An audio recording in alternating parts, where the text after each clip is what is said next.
paper magic will survive like the heat death of the universe, and will...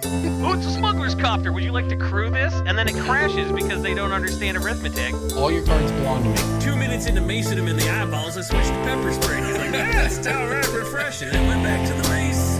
Magic is dying. I'm done. Selling everything. I might be a hoarder. And yes, I don't have the crayons or glue to explain this to you right now. What, are you gonna die twice? Oil will be worthless before magic cards will. Well, okay, Dr. Man. That's Mr. Dr. Professor Jason. Hello, everybody. Welcome back to Brainstorm Brewery. I'm Corbin Hostler, joined as always. Why shouldn't it say that, huh? I'm joined this week by DJ and Jason. You can say joined as always. Like we can't say that, yeah. We have DJ a rotating failed. cast of highly skilled podcasters. Like we have like 17 people in the bank. We have 17 people in the banks you haven't even brought out yet. Like you have to wait till Brainstorm Brewery season 54 to get to Joe. You haven't seen Joe on BSB yet, but you will if you keep listening. Every week I'm here. Just saying. That's technically true for the past like few years. You've been on a hot streak. Yeah, I have. People don't remember the dark ages where Corbin was on or off, fifth coin flip every episode. Like back when he was employable. When I was working 25 GPs a year and was always on plans on some episodes. I agree. And I showed up. Yeah, Corbin. Have you tried putting in the effort? Sounds like a kid gap to me. Have you tried? Kid gap? Kid gap. Also sounds like an airport gap, TBH. Yeah, like, Syracuse, well renowned for its extremely diverse flight schedule. For sure. Definitely. It all makes sense to me. Well, welcome into the show, everybody. It's Pro Tour Week. That's for our editor, JJ, who is quitting on the job this week, but not to go to the Pro Tour, where we will all be. He's going on vacation or something. So shout out to JJ, who probably isn't listening to this podcast and is a a quitter. Your coverage bias is showing. You're like, Minneapolis is a pro tour with some other bullshit for casual people. We're like, no, it's 11 people are playing the pro tour. The rest of us are there for a Magic Is it going to Fest be in a different zip code than the actual event like Philly was? Philly was certainly a thing. Philly was one of the Magic events of all time. We'll put it that way. I thought Philly was fine. We were right next to the terminal market. That was cool. Your proximity to Reading Terminal Market determines how good a time you're going to have in Philadelphia. That's for goddamn sure. Chinatown's right there. It's a great city. The Rocky Steps were there. It had everything you could want. Philadelphia, somehow the best city in Pennsylvania, and also a place where they threw snowballs at Santa Claus and beat up a hitchhiking robot. I kind of like Pittsburgh, man. I'm not going to lie. Pittsburgh. Favorite Philly fact is that technically the boundary around the Liberty Bell is federal property. So gun laws there work differently than everywhere else in Philly. So go stand there and you'll be safe. Like a 10-foot radius, or I don't know. I didn't bring my measuring tape, but I'll get back to you on that next time I'm there. Good to know. Why don't you just lay down? And that's 3 feet, and then the Pro Tour though is this weekend, and it's going to be fun. It's standard, and get this: standard is quote unquote good, is the word on the street. So that's going to be fun. March of the Machine, and yeah, I mean, I guess it seems like it's a command zone free this time around. I haven't seen any spicy. I believe that it is. So, fun fact: a guy formerly from my LGS is now working for Wizards, doing kind of store outreach stuff, and he was put in charge of making sure people are getting value from their Magic Fest passes. And I told him, as a joke, I bought the Black Lotus. Because I wanted to see what the VIP treatment's like. So I bought a Black Lotus for Mini, and he said, well, make sure and let me know if you think you got your money's worth, and I can make some tweaks to it. So I do have the ear of somebody in charge of, the levels of stuff you get at for making everybody that bought a pass feel like they got their money's worth, and having enough different levels that people can kind of pick what they want. we did go over a analysis of which badges were more worth it than others, or which one you might want to go to. Check out the episode that had Rebel AI on it for that. They did a very good analysis of like teaching people how to get the most value out of their badge and the events on site. So check out that on your plane and or car and or boat and or horse and buggy and or hitchhike to Minneapolis. Minneapolis is a nice city and it's a nice time of the year. So I expect this to be one of the more popular events of the year. And look, if they improved significantly upon Philly, I think the command zone being free is just going to be a big deal in terms of how the event is sort of, I don't know how it's accepted by the community, if that makes sense, right? Like that was a big thing people complained about. And if they're changing that, not only does it get more people playing in an open sort of space where you're not arbitrarily gating off people, or as was the case at the end of Philly, not gating people off at all, just letting people in, regardless of their badge status, which is a whole other problem. Yeah. If they make some improvements on that, it seems like this has a chance to be a pretty cool event for everybody. And Minneapolis is a good choice for a city during the hockey playoffs because they picked a city where there's not going to be anybody celebrating hockey in the streets of Minneapolis, St. Paul, because the Wild have the longest streak now of not winning a playoff series. Because the Leafs won? Because the Leafs won. So suck it, Minnesota Wild.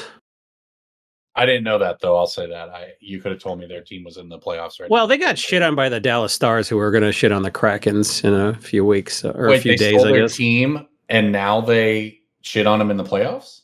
Oh, yeah. Dallas stole their team and then pooped on their new team. Very funny. I like the Minnesota North Stars. That was a hockey team. That was back when they played the right way. Back when a guy didn't wear a helmet and you could knock the cigarette out of his mouth between periods. Yeah, dude. My favorite team in NHL 95 was the Quebec Nordiques. You say Quebec? Yeah. What do you want me to say? Anything else? I don't know. Say like Quebec and then give your 7-year-old a cigarette. Yeah, like, do you want That's me to how you know British, somebody's or you just want me to French. say Quebec? Like, You know to do a French accent when you see a striped shirt or a beret or a baguette or a child smoking. That's how you know it's time to do the French accent. So it's Quebec. but isn't that a team? Don't they have a team there now again? Didn't that one come back around? No, the Ottawa Senators came back around. Oh no, the Winnipeg Jets. The Winnipeg Jets came back around Yeah, too. that's Yeah. all I know about Quebec is there's great fishing in Quebec. Yeah, that's like you're not French, you're not Canadian, you're not French Canadian. You can just say it like everyone else does. Quebec? Quebec? It's Quebec. It's Quebec. Quebec. My mom is from Canada and calls it Quebec. If that helps. Is she from Quebec? She's from Ontario. Well, there you go. Then she's saying it to be shitty. I don't think so. Man, come on. All right, let's move on. Let's get into some magic here because I don't like how that first 10 minutes of podcast went. For me, I have to say, that felt like a below Nobody average. did. That's why they've turned it off. We're good. Yeah, that was a below average intro for me. I feel like I took a lot of abuse in that 10 minutes. So now it's time for me to pick up some W's.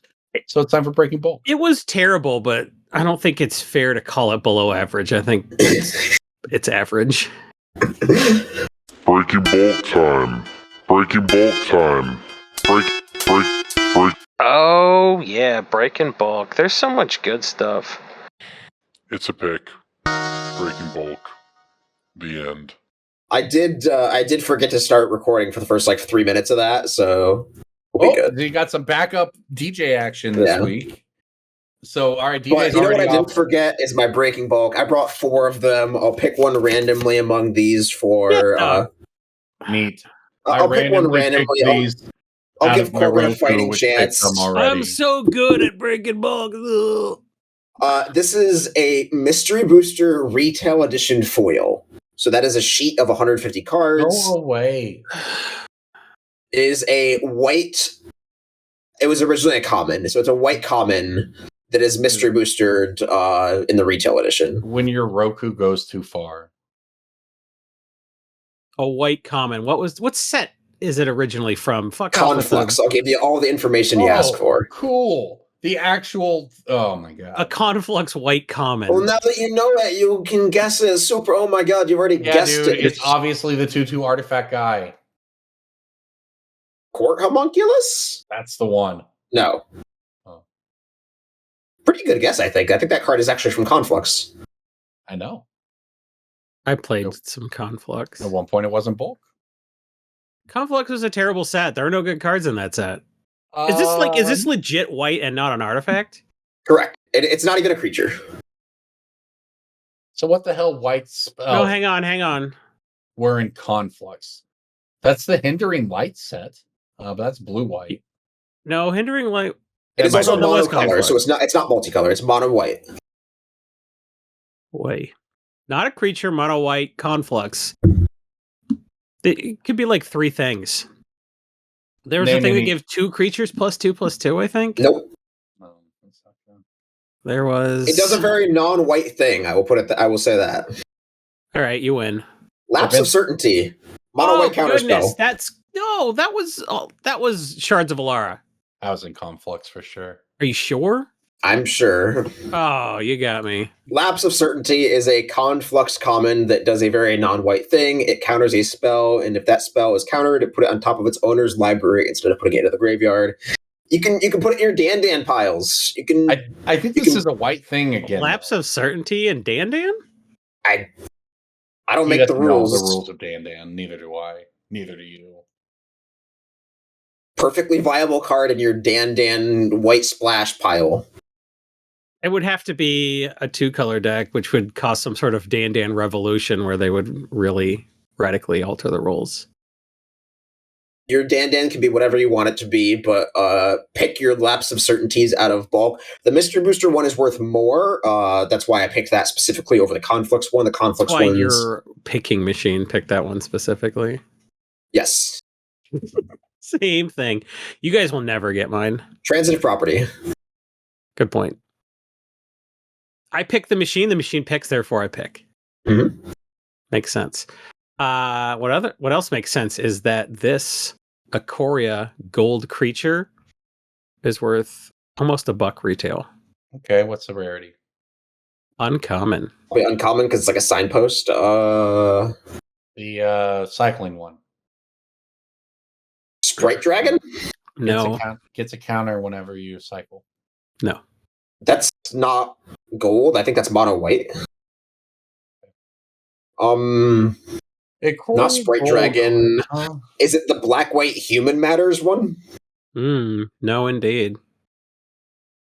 That sucked. It did not. It didn't. COVID sucked. Maybe. That set Those was great. might be related. I mean, they did break that set did break all of Magic, but okay, whatever. I will concede and cheat because I am impatient and I want to know the answer. While Corbin struggles to think of it. I don't know. That set sucked. I don't know what's in that set. You're supposed to know the recent sets. It didn't That's suck, true. man. I do feel bad. Ikoria was very good. Just companions are bad. They pumped the gas at the wrong time. They're like, hey, here's a bunch of shit. DJ's Transitive Property, man. Is this going to be another thing where it actually is Sprite Dragon? No. That would be very funny. But I don't like when you get it too fast. Okay, I think I know what it is now, and I won't say it. Corbin? I don't know what it is. It's Skull Prophet, baby. Oh. 3/1, green-black.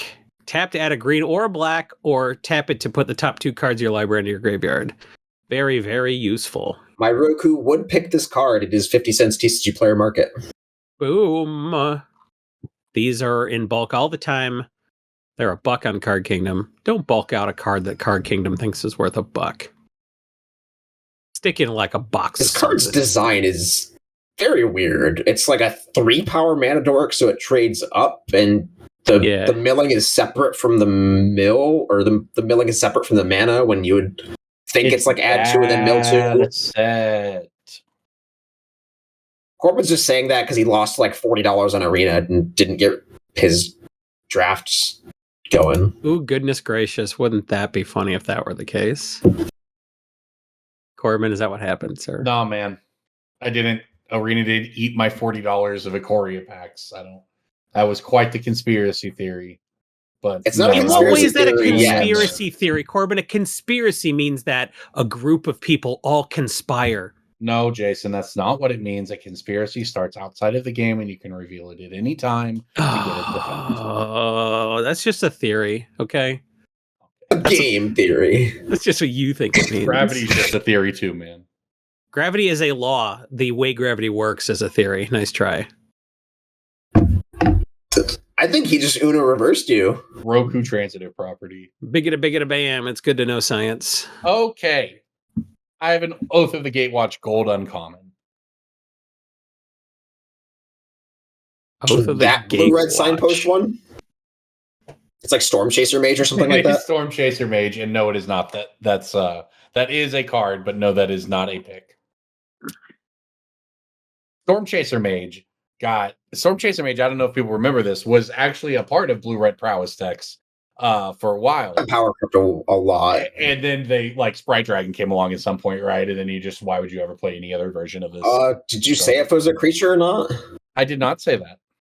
Multicolor uncommon from Oath. I don't remember anything from that set. Was it a good set? It's the Eldrazi set, and no, it was not. Oh. Ew. Is it an Oath? Bad set, bad block. No. Is it an rare. Oath? Oh, the only gold Oath is rare? Johnny and An Oath of a Kaya Johnny. and Oh, they're all rare? yeah, Teferi.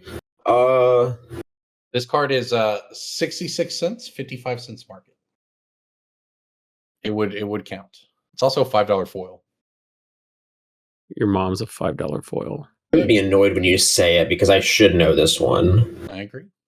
I mean, here's the thing. There's at least another one I would have expected a guess from. I'll say that. This was also the... There's no Blood Artist in that set. This was legal at the same time. There is a Blood Artist in that set. Cliffhaven Vampire. Hey, you did it! You did it. Why would it have to be a blood artist? That's such a weird. It's just it's a good Blood Artists are picks. That's just a law. That's a theory of relativity. That's a theory of magic. It's a good shortcut. Cliffhaven Vampire. You know what else is a good card? Draneth Magistrate, All the Triumphs, Bastion of Remembrance, the Ozolith, Reconnaissance Mission, Ruinous Ultimatum, Bonder's Enclave, Migration Path. Tell me when I say a bad card and I'll stop. These are all examples of blatant power creep. Luminous Broodmoth. That set sucked. Yeah, well, if the set was too power creepy, then it didn't suck. It ruined Magic. There's a difference. Make Steven Dragon great again. Ruined Magic. That was my premise. The mechanic ruined Magic. The set did not. Magic. The mechanic ruined Magic. The set did not. Mutate and Companion were both. DJ, you can't even say that the mechanic ruined Magic because they changed the mechanic and it ruined Magic again. 2 different mechanics from that set ruined Magic. Yeah, it but just the happened cards, to have been though, named the same. It just happened to have been named the same thing. Did Draneth Magistrate ruin Magic? Did the No, that's Ozolith? According to EDH subreddits, it did. Yeah. No, according to our editor, JJ Jackson, who almost quit the first time he had Draneth Magistrate played against them. Hey, Corbin, guess what Ikoria had? It had a blood artist called Bastion of Remembrance. That's a good one, man. I'm going to give you that. This set sucked because it ruined Magic twice. That's all. Yorion. Yeah, it also gave us Yorion Shark is Typhoon. Man, Yorion. If Cass was here, she'd call you a nerd and give you a 10-minute monologue of why Ikoria was great. So just concede Yorion defeat. Ruined so many things. People couldn't shuffle their decks. Come on. And that's why it's worth 40 cents. Cliffhaven Vampire is a 6-cent card. Whenever you gain life, each opponent loses 1 life. It's a 2/4 flyer. And it's a Vampire Warrior ally for those things that matter. By the way, the mechanic you forgot about in Oath of the Gatewatch is Cohort. Hey, DJ, can you look back and see what month in 2022 I called Cliffhaven Vampires my breaking bulk? I think Corbin's the one with the sheets open, but I don't have the 2020. That's ancient history. Okay. Do you know that it's May of 2023? It's May what? It's May. It's gonna be May when this episode comes out. It's May today. When this episode Unsubscribe. comes out, when this episode comes out, It will also be May. it's May Good the call. May the 5th be with you. It's called Cinco de Mayo. I'm over And this. My break. That's when I'm everyone had still wearing my Star Wars robe, getting faced at tequila in the afternoon. I guess everyone had good breaking bulks this week.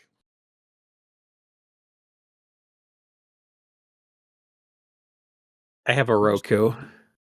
Yeah, there's just It's a guy named Roku. I make him pick my bulk. Okay, well, all right. Let's move My on. name Name's and Fire Glenn. Stick? Let me out of your basement. Quiet, Roku. Do you pay him in fire sticks?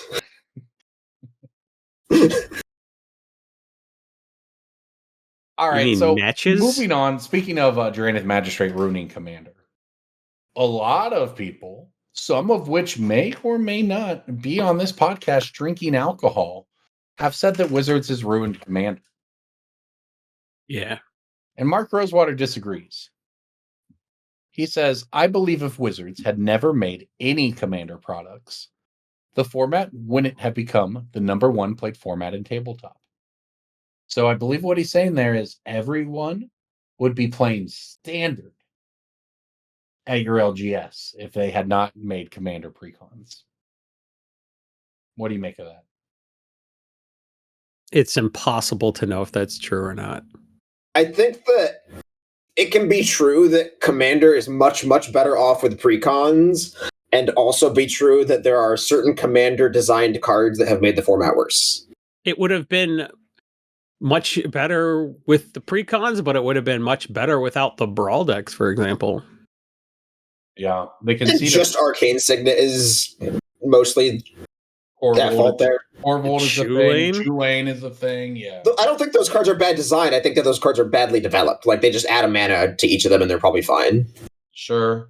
But like, They didn't, though. yeah, I don't know. Like, the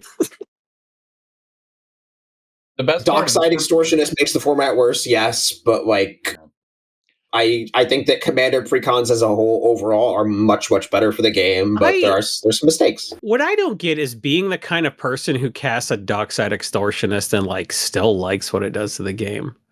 I wish I could be that kind of a basic bitch where like I got a hit a dopamine when I drew a Ristic Study, but I just don't like that.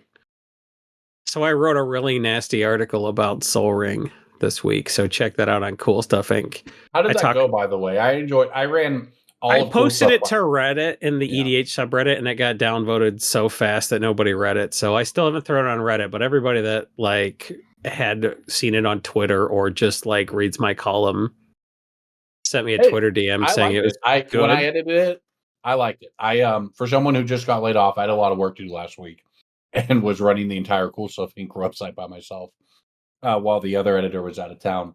And Jason's article came through, and it was pretty lit. I'm not going to lie. You should go check it out. Like, this is an actual honest endorsement. It comes through as a very good. It also, Jason, like the point you made in it resonated with me, because this is exactly why my play group banned Sol Ring. I mean, I don't want to say banned. We said if we draw Sol Ring, it's Wayfarer's Bauble, Mana Crypt, and Sol Ring. You're just out. And it's not just because extra mana is broken. It just literally has an effect on the game that is unenjoyable over time. But see, like, and the point I made was like, I don't think it makes the game bad because it puts you ahead. For me, it makes the game bad because people are like, oh, this motherfucker has a Sol Ring, and then they justify doing all kind of stuff. Like, if they blow up your Sol Ring, they're still going to attack you, right? Because you had like, why get that much heat for a card I don't want to draw late? Yeah. We had this issue in my group where if you play the Sol Ring and get out early, you suddenly become the easy target. Everyone teams up on you, and you feel bullied because everyone's 3v1ing you. And it's like, yeah, okay, like that's not a fun situation. But the other people, like, I don't know, you play the game, it's probably correct to hit the person with a Sol Ring. So it's just not, it's just, I don't know. Yeah, you're right. It turns it into a game of arch enemy in the early turns. So I still think about the format, I guess, is what I'm saying. What if I told both of you there was a format you could play in Minneapolis that allowed you to play 4 Soul Rings? I wouldn't play it. Didn't Braden come up with this? Braden and his friend did come up with this. I would love to have Braden on the cast, but there's a lot of red tape issues with Star City. But Braden invented a format that he is calling Benny's or Benjamin's or the $100 bill format.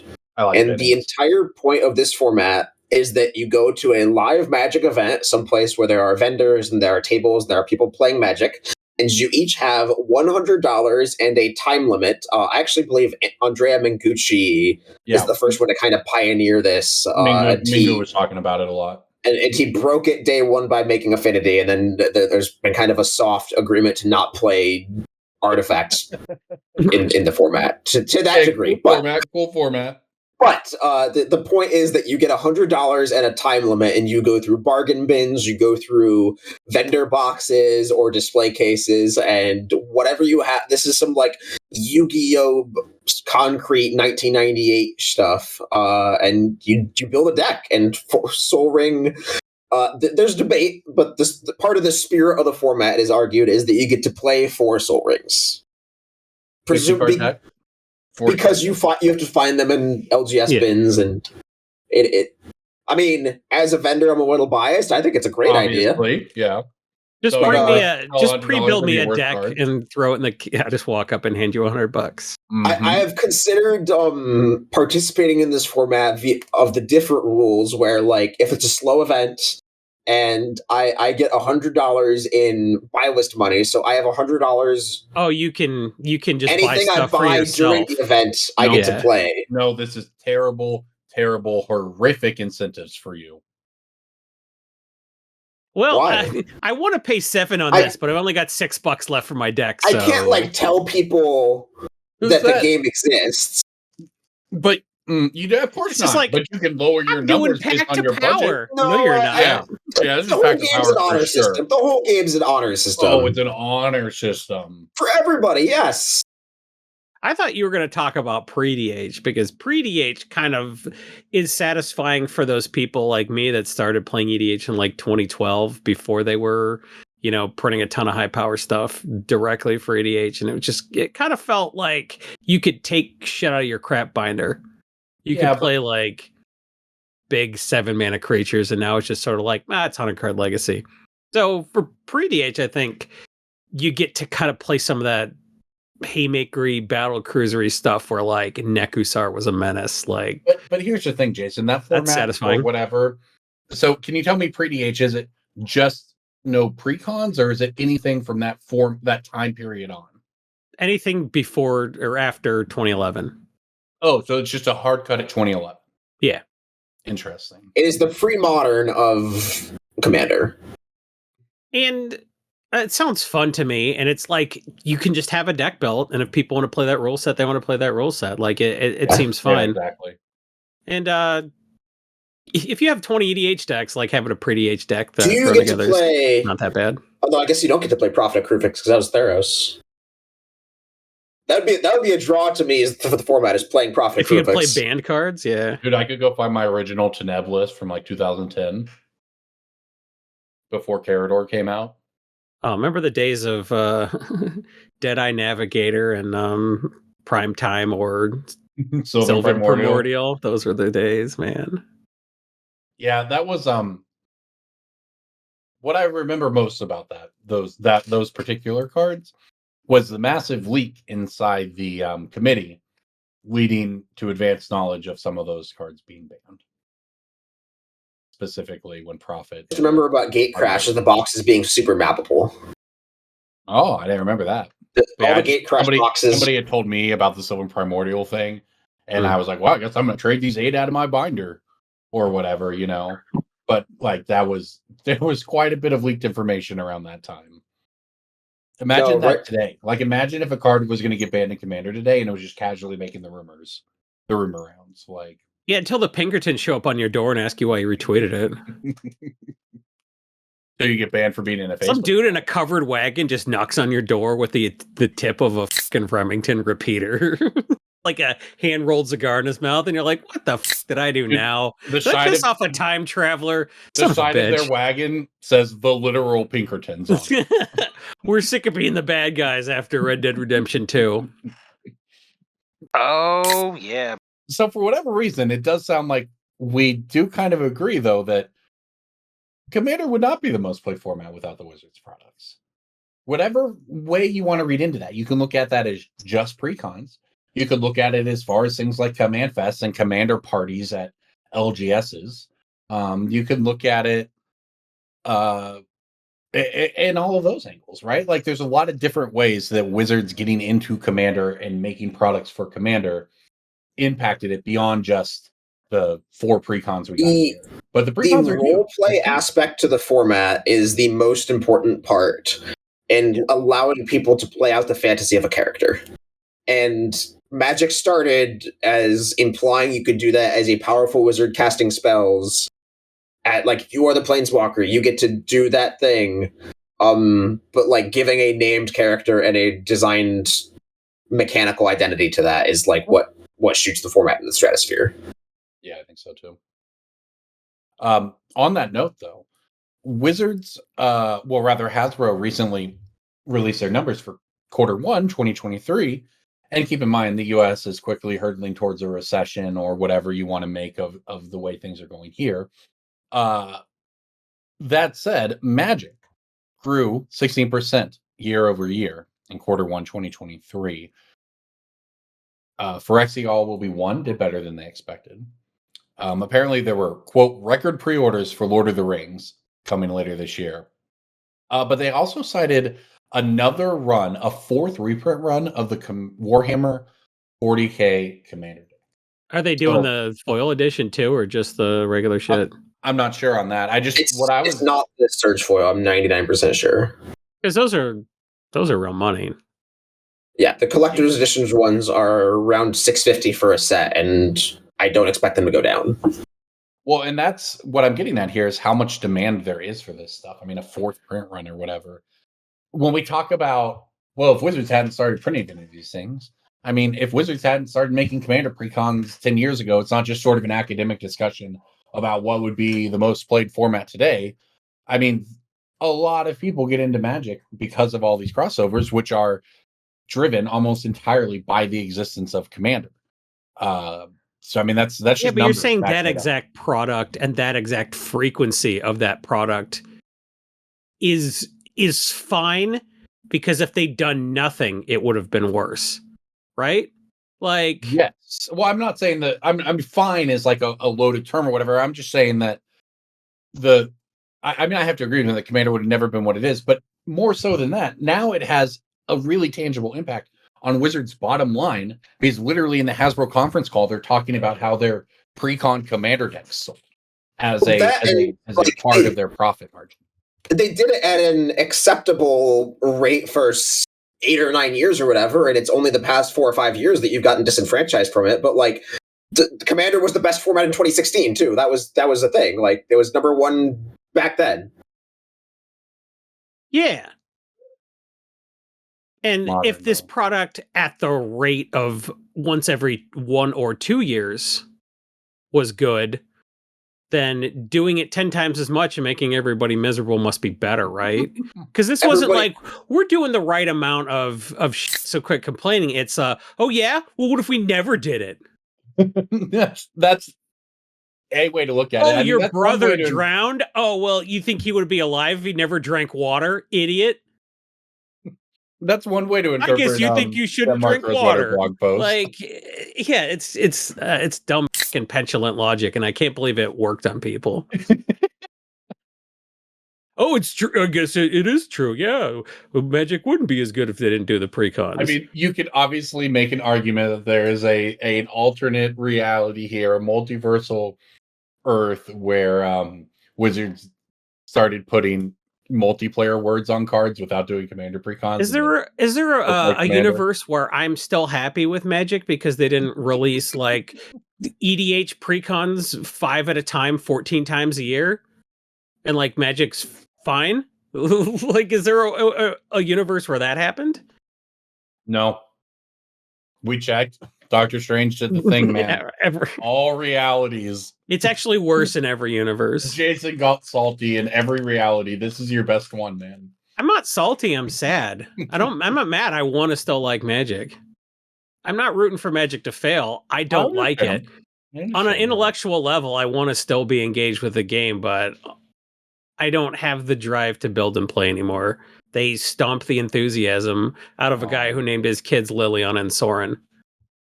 I hope you come back around, Jason. I still have a lot of fun. I hope so too, but I don't think it's going to get any better.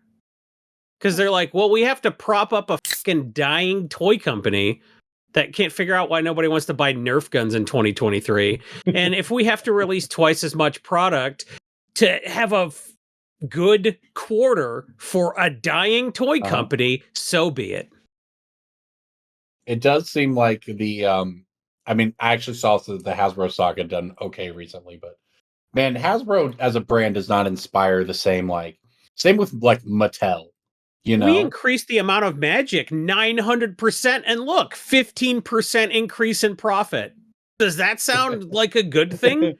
We released 10 times as much product, and look, 5% more sales.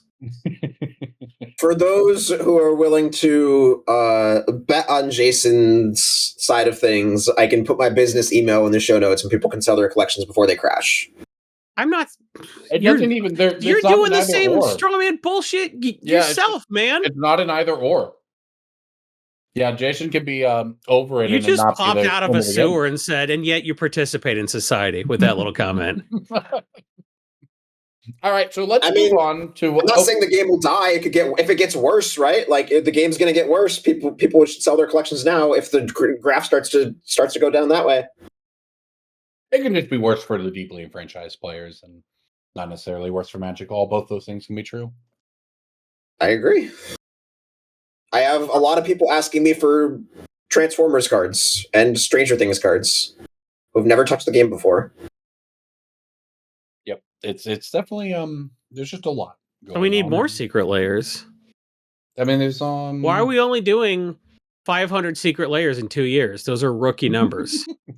You got to get them up. Hey, Jason, you say that, but you're just in 5 years, you're going to look back on now and be like, man, remember when there were only 150 secret layers?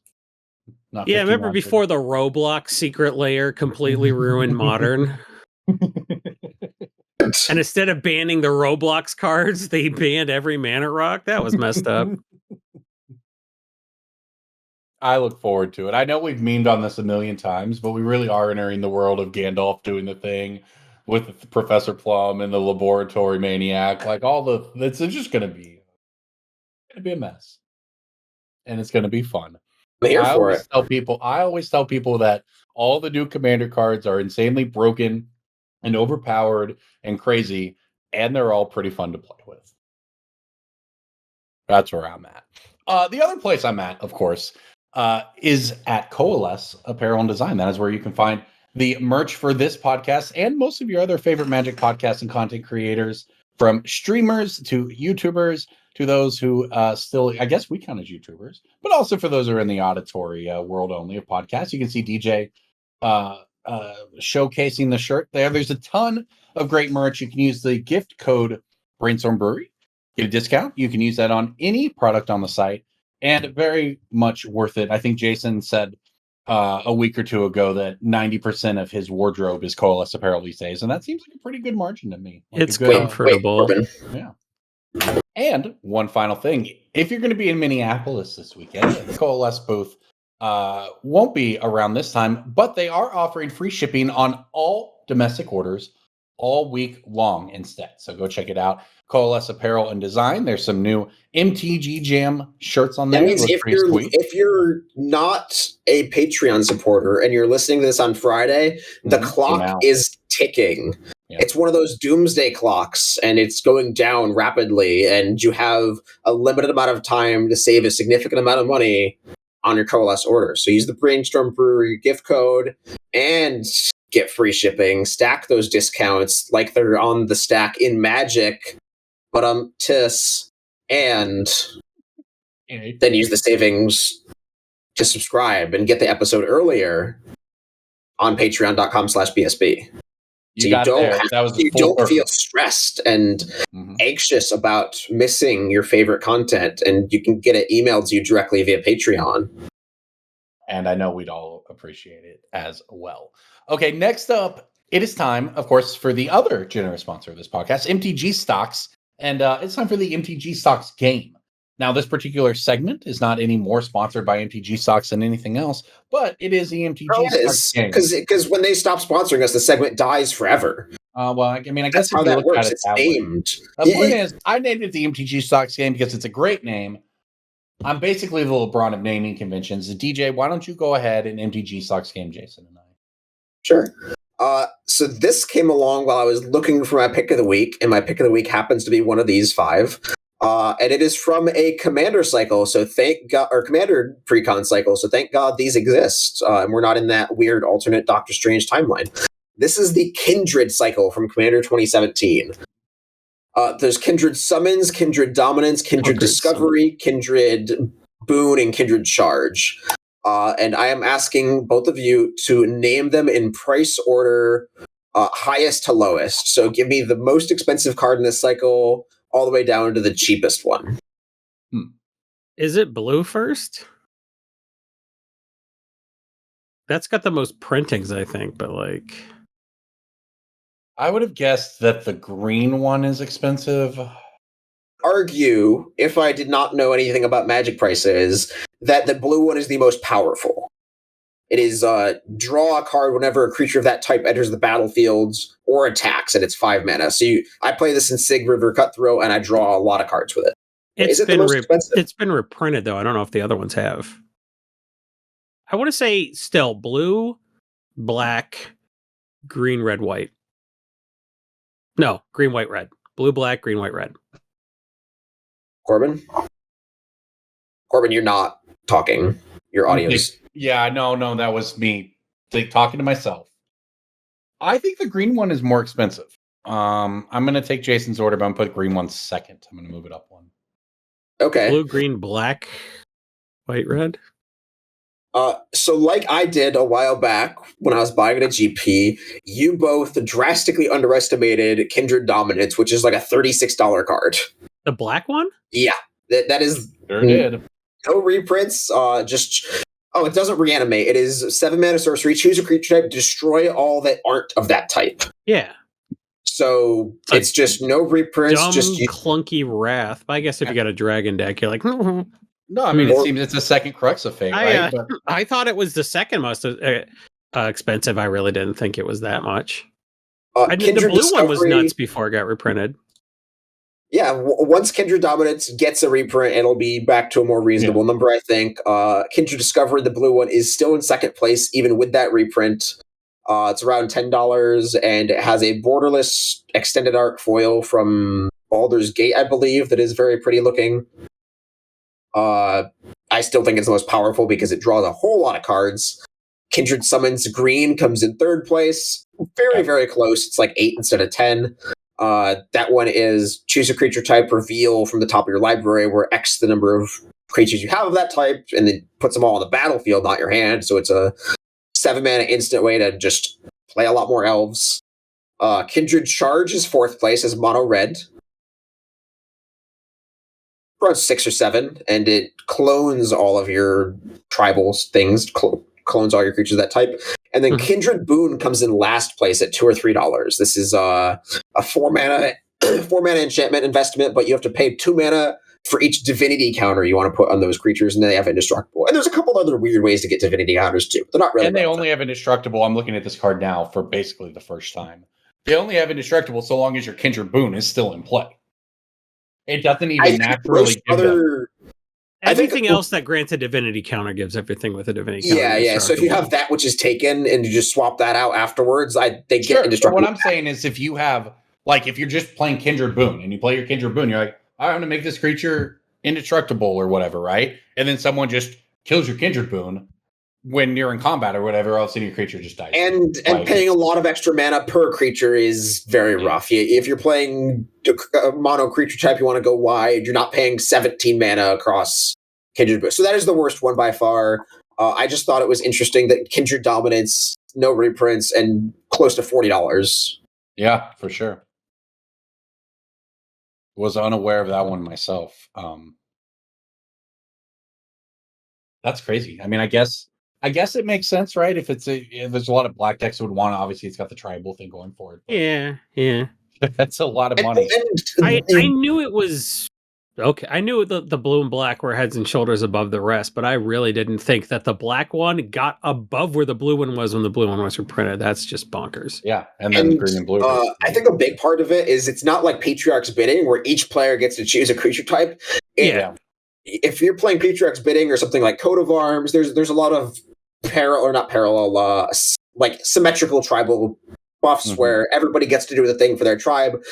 You can be on vampires and everyone else is on their own black tribe, and you can still just win the game with Kindred Dominance. Pick of the week, pick of the week, pick of the week. Time for the pick of the week. All right, before we get out of here this week, of course, it's time for pick of the week. DJ, why don't you get things started? I know you had mentioned that this played into your MTGstocks game, so what are you looking at this week? Yeah, so Kindred Charge, which is the 6-mana red sorcery, also has no reprints. And this one started out at like $1 back in 2018. It's up to $6 now. And I noticed that a couple of the other Kindred cards had climbed recently. Kindred Discovery, after its reprint, was like 4 or 5. It snuck up to 10. And I think Kindred Charge is going to follow suit. It can go in a lot of different creature type decks. There's dragons, there's goblins, there's knights, there's warriors. There's all the different things you can do with this in red. But for 6-mana sorcery, some people say it better win the game. This one will, if you have a decent board. Clone all your lords, clone all the things that are giving you buffs. I think Kindred Charge, all of these come with asterisks of like, hope it doesn't get reprinted while you buy it. But I think Kindred Charge is a nice card to look out for, and maybe you want to pay 6 on it instead of 10 or 15 or 35 like Kindred Dominance. I don't think it gets that high, but you can see where this kind of card with this kind of supply can get with enough demand. Yeah, fair enough. All right, I'll follow up next. I'm looking at a commander card as well. This one's from C19, Sanctum of Eternity. Just a land. It can tap to add colorless mana, but for 2 mana, you can tap it. Return target commander you own from the battlefield to your hand. Activate this only during your turn. So it's kind of a weird one, but it is a very unique effect. It's repeatable. You don't have to sacrifice a land to do it. And most importantly, it's climbed up to about $3 from $2. So that's in the past, 3 months? I'm looking at this graph here. Like, that's a pretty decent rise. Like I said, it's a unique effect. This is pretty good with obviously any ETB type commander, or if you, for whatever reason, need to remove your commander from play so you can wipe the board, that sort of thing. There's lots of tricks you can do with Sanctum of Eternity. And it's a worst case scenario. Hey, it's an untapped land, adds colorless mana. So it's starting to trend up, and I like where this thing's headed. We talk a lot about how Card Kingdom can determine the price of something more than TCG Player can, and CK sells it for $4.50, which means they probably buy it for around $2, which means like those are very close in price. You make more right now selling it to CK and taking credit than you do if you sell it on TCG Players selling it at market price. Yep. So there is value to be gained in that information. For sure. That's an interesting sort of reality we live in, right? Yeah, with those like dead zones on TCG Player. Yeah.